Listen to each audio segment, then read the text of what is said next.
Hey there, today we're here to take a look at this sump pump. Now this submersive pump can drain a 500-gallon pond in just 6 minutes, and it is extremely user-friendly. First of all, it comes with a handle, so it's portable. It has this switch on the bottom. We'll take a closer look at it, but what you do is you pull it out and you rotate it 180 degrees, and you're able to filter dirty water versus clean water. It comes with an extremely long cord, and if you need a longer cord, you can always plug it into a cord extender.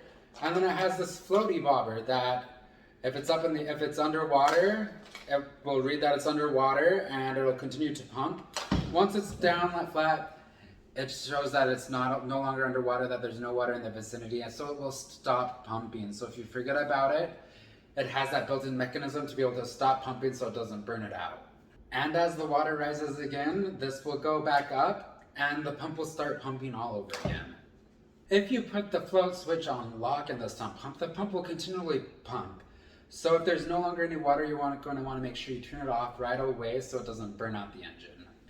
This pump can be used for so many different occasions. Like I already said, you can use it to take it out to pump out the pond. You can use it in your garden. If your window well flaws, throw it down there and it will start pumping it all out.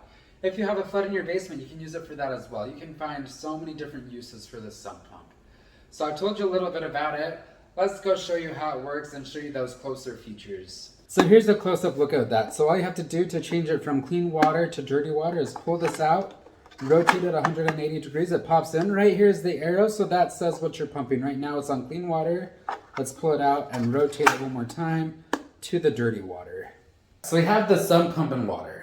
Now, as you can tell, it is not pumping any water out, and that's because the floaty is not lifted high enough or submerged in the water high enough for the pump to be working.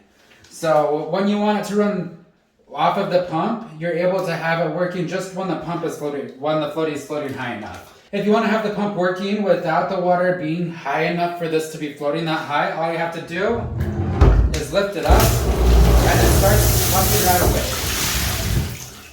Then you put it back down and it stops pumping all over again. Of course, as you're pumping it, you're going to want to connect a hose right here so that you're able to pump the water out to the desired location.